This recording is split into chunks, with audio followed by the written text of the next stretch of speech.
जय माँ इंद्राक्षी जय अम्बे। इंद्राक्षी धाम में सभी साधकों का हम हार्दिक स्वागत करते हैं। आइए आज इस अंक में हम बात करते हैं सेल्फ रेस्पेक्ट की। कई बार जीवन भर हम बहुत प्रयास करते हैं लेकिन हमें सेल्फ रेस्पेक्ट नहीं मिल पाती है। आत्मसम्मान बहुत बड़ी चीज़ होती है लेकिन हम लाख प्रयास करें हमारा मान मर्दन होता रहता है। तो इन सब बातों के पीछे क्या विशेष कारण है, इस अंक में हम आपको बताएंगे इसका कारण भी और निवारण भी। और साथ ही आज बहुत साधक ऐसे हैं जिन्होंने आज पूर्णिमा का भी व्रत रखा है। तो किसी भी प्रकार का मन में संशय न लाएं, आपकी भक्ति आपके भाव के साथ ही अच्छी होती है। तो जिसने जिस प्रकार से अपने भाव को सजा करके आज भी व्रत रखा है, ये आज वो श्री नारायण की पूजा करने वाले हैं, तो आज का ही दिन उनके लिए बहुत ही सुंदर रहेगा और शुभ रहेगा। अब हम बात कर लेते हैं सेल्फ रेस्पेक्ट की। सूर्य एक ऐसे ग्रह हैं जो आपको सेल्फ रेस्पेक्ट दिलाते हैं। सूर्य के साथ साथ आपके बुध भी एक ऐसे ग्रह हैं जो आपको सेल्फ रेस्पेक्ट दिलाते हैं। अब क्यों? सूर्य ओज तेज के नियंता है, सूर्य प्राणों के भी द्योतक हैं और सूर्य कहीं ना कहीं आपकी ख्याति आपकी प्रसिद्धि के भी स्वामी हैं। बुध आपकी वाणी के ऊपर बुध आपका आधिपत्य रखते हैं, अर्थात वाणी का अधिकार बुध को प्राप्त है। तो कई बार हम अपनी कर्कश वाणी या हम ऐसी वाणी बोलते हैं कि उस वाणी में कर्कशता होती है या हम सूझबूझ से काम नहीं ले पाते और हम किसी को कुछ भी बोल बैठते हैं, लेकिन फिर भी हम ये समझते हैं कि हम सही हैं। हमारी वाणी दूसरे व्यक्तियों के हृदय में तीर की तरह चुभती है और उस स्थिति में क्या होता है कि हमारा प्रभाव उस व्यक्ति के मन से खत्म हो जाता है। धीरे धीरे हम अपनी वाणी के ऊपर संयम नहीं कर पाते और उस महफिल में, उस सभा में, उस स्थान पर, उस जिले में, उस क्षेत्र में या कहीं पर भी जहाँ हम रहते हैं, निवास करते हैं, हम धीरे धीरे प्रभावहीन हो जाते हैं और हमारी सेल्फ रेस्पेक्ट खत्म हो जाती है। कई बार हम किसी बहुत बड़े ओहदे पर होते हैं, बहुत बड़े अधिकारी रूप में हम होते हैं, किसी बड़े पद पर हम होते हैं, लेकिन यदि हमारी वाणी के ऊपर हमारा संयम नहीं, वाणी के ऊपर अधिकार नहीं, तो ठीक है जी हजूरी कोई व्यक्ति हमारे पद को देख करके हमारी कर सकता है, लेकिन मन से और आत्मा से वो व्यक्ति हमसे दूर चला जाता है। तो हमारी सेल्फ रेस्पेक्ट न होने का एक बहुत बड़ा कारण हम स्वयं भी बनते हैं और हमारे बुध उस वक्त अच्छे नहीं होते।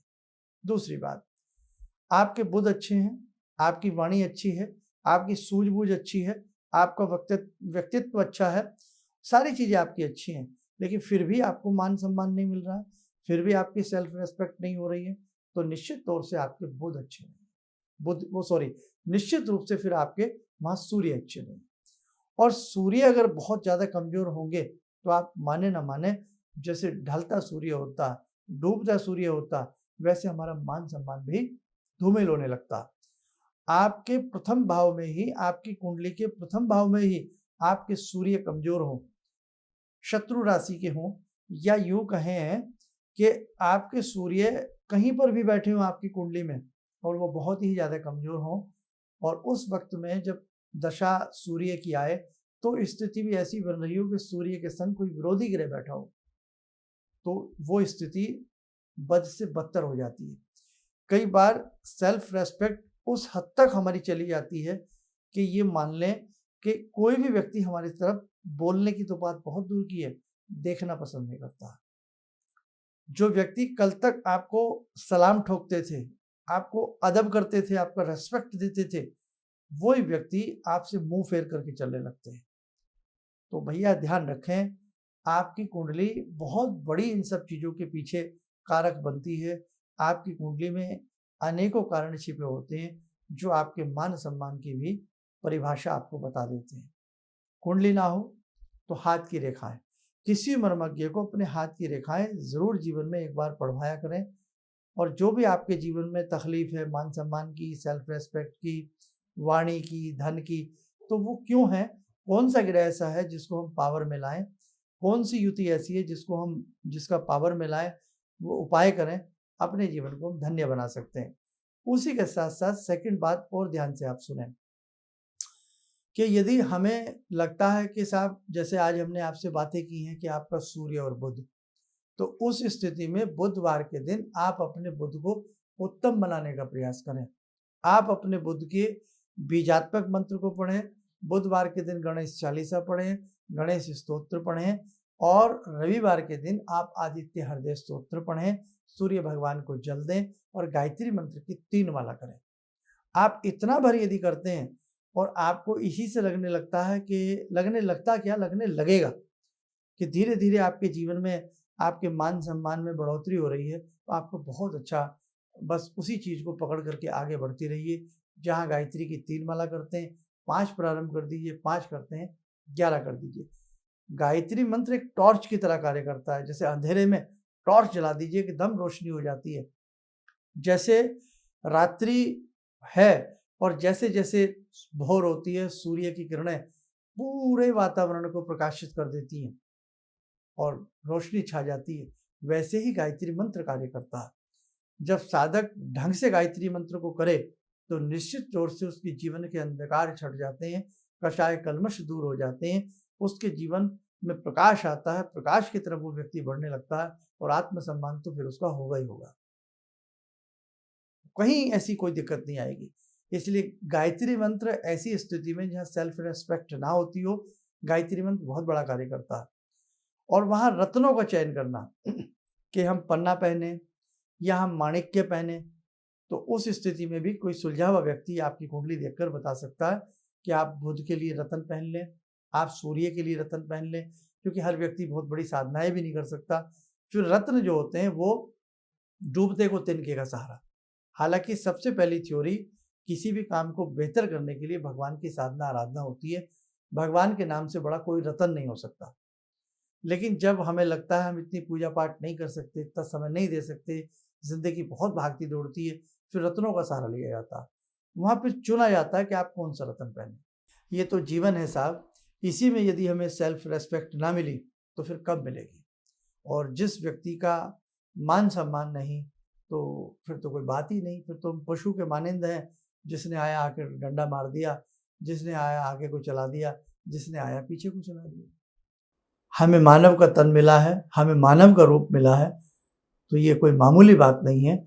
इसलिए अपनी सेल्फ रेस्पेक्ट के लिए हमें कुछ मंत्र साधना, कुछ हमें तंत्र साधना, हमें कुछ यंत्र साधना, या हमें कहीं ना कहीं रत्नों की तरफ या कहीं ना कहीं किसी विशेषज्ञ से अपनी कुंडली और हाथ की रेखाएं दिखा करके आगे बढ़ना चाहिए। आदित्य हृदय स्तोत्र हर रविवार पढ़ने से नो डाउट मान सम्मान वापस मिलता है, सेल्फ रेस्पेक्ट होती है। बुध के बीजात्मक मंत्र को पढ़ने से, गणेश स्तोत्र आदि पढ़ने से, बुध के निमित्त बुधवार के दिन हरा दान करने से और रविवार के दिन लाल रंग का दान करने से हमें मान सम्मान की प्राप्ति अवश्य होती है।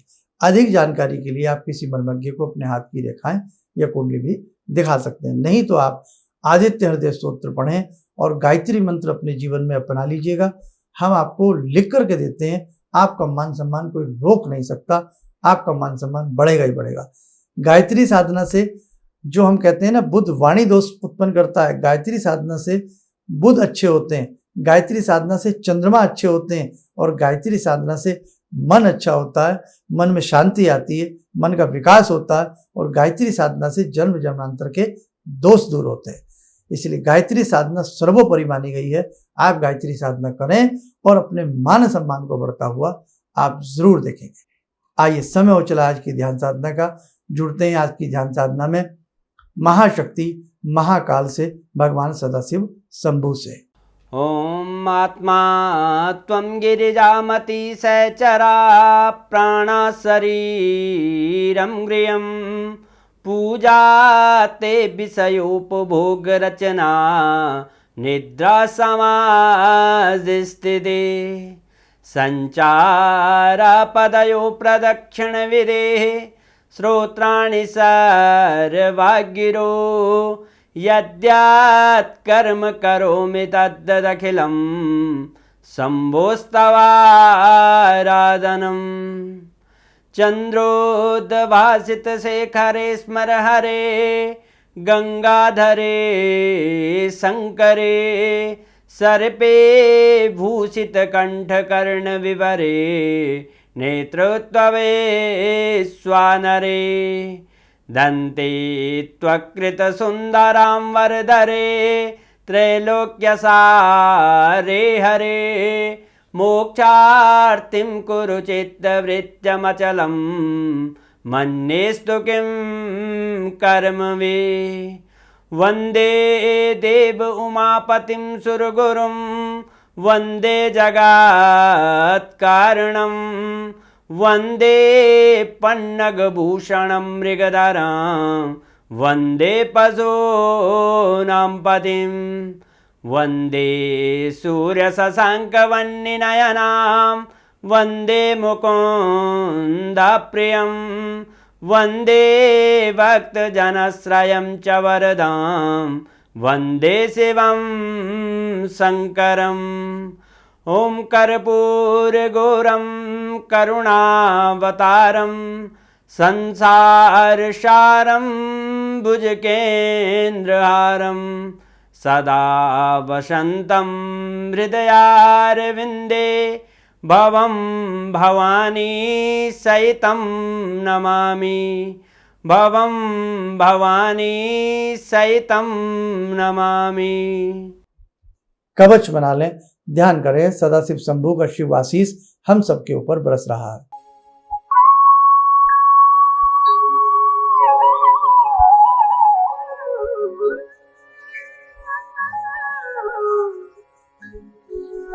ओम बोलते हुए नेत्र खोलें, सामान्य हो जाए।